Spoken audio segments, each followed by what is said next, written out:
Mm-hmm. Um, Okay, so we are here. I presented you, like I showed you the case of Bernardo, and I was wondering if you could give me some insights on who would you expect to collaborate with when it mhm. comes to stakeholders. Yeah. So from the case point of view, I think the general practitioner will be the first one Mm-hmm. as a stakeholder, and I think when it's a delayed recovery, Mm-hmm. as it could be, then it would be also probably the cardiologist or maybe the sports physician. Okay. That is most likely to be the stakeholders to work with. Mm-hmm. Okay. So those are the ones you would expect to primarily work with.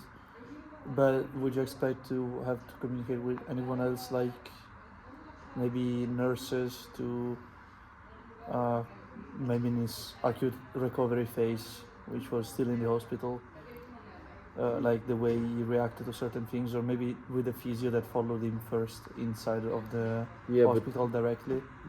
but probably because it's 6 months after, um, it's presumably the GP had gained that information already. Okay, so he would pass it on to you directly. Yeah. If he considered this important, he Mhm. probably would hand it Okay. out to me as well. Okay, perfect. And And if I have my doubts, I always can contact the GP if he has any access or further information on those topics. okay. Yeah. And for what concerns his family, so Mhm. the support back home, like when it comes to, for instance, the training plan that you would eventually create for this patient, Mhm. I expect that it's pretty much the same as in Italy. So that for the first few weeks, you follow him only inside of the gym that you might have at your clinic. Mhm.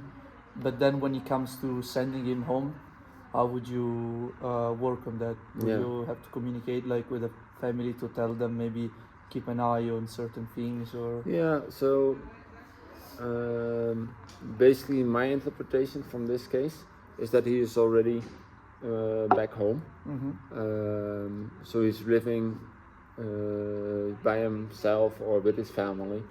And it depends a little bit if he is if he's come to see me just by himself, or that he needs the support from someone that transport him, Okay. transport him Oh, to that's see it. to see me or. Mhm. But I would like to put as much as responsibility as possible in the hands of the patient itself, Okay. um, and make him responsible for his decision making, Okay.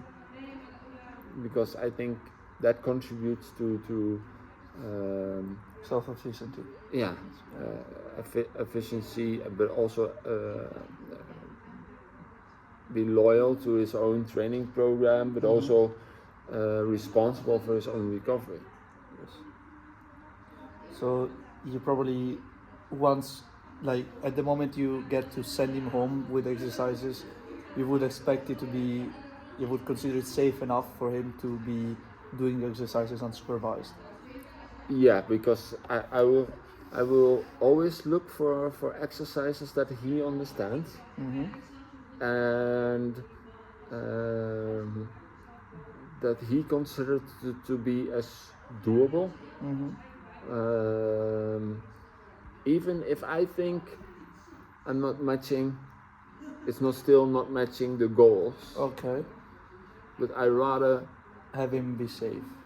be safe and comfortable, Mm-hmm. and try to build him like in a progression towards the goals, Okay.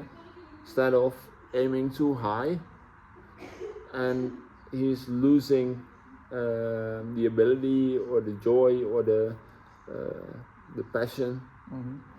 and ambition to recover. Okay.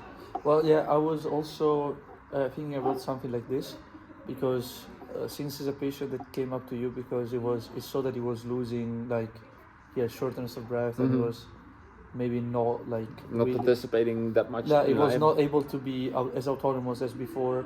So Yeah. probably would actually be best for him to be autonomous also on the training, would make him more happy and more Yeah. feeling more that he's achieving what he's looking for. Yeah. Okay, yeah, that was also And kind on of the my idea. supervision, I would challenge him a little bit more, but mainly make him sort of comfortable and challenge a little bit, but not. I rather have him be challenged under supervision, Yeah. instead of also be challenging when he's by When he's on his himself. own. So you would challenge him under supervision to show him his boundaries, in a sense. In a way, Like to make him realize that maybe his limit, like to go over the scare phase and more on an understanding of his actual levels. yeah, maybe as well, but also to push his boundaries. Yes. Okay. Most people need a little bit of support and help for the push. Not everyone is willing to seek for that Okay. new boundary. Okay. I guess that's Pretty much it.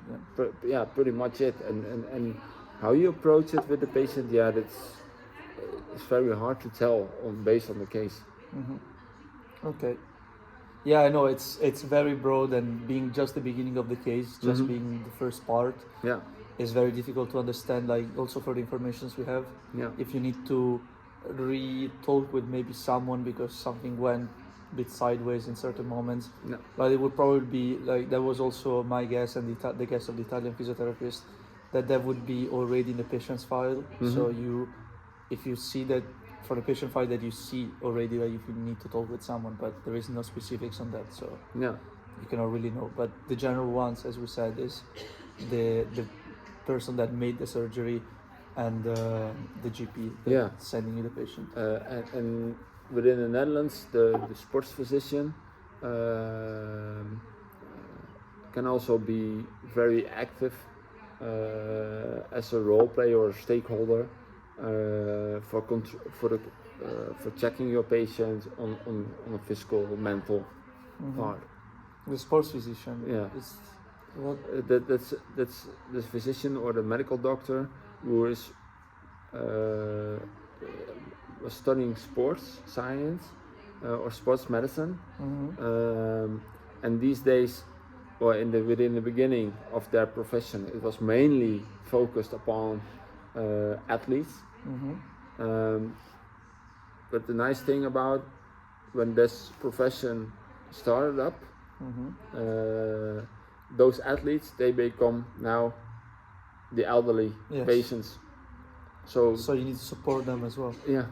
Oh, okay, I get now the. And now they're also facing the elderly problems, like lung, cardiac problems. The general elderly problems. Okay. It's not only athletes anymore. Yeah. Okay, that's good. I believe that I got the information I was looking for. It's similar to what we have in Italy, for in terms of like the way you collaborate with people. From what he told me, the physio back home, I believe it was more or less the same thing. He would not expect to have to communicate with anyone really besides maybe even just the GP.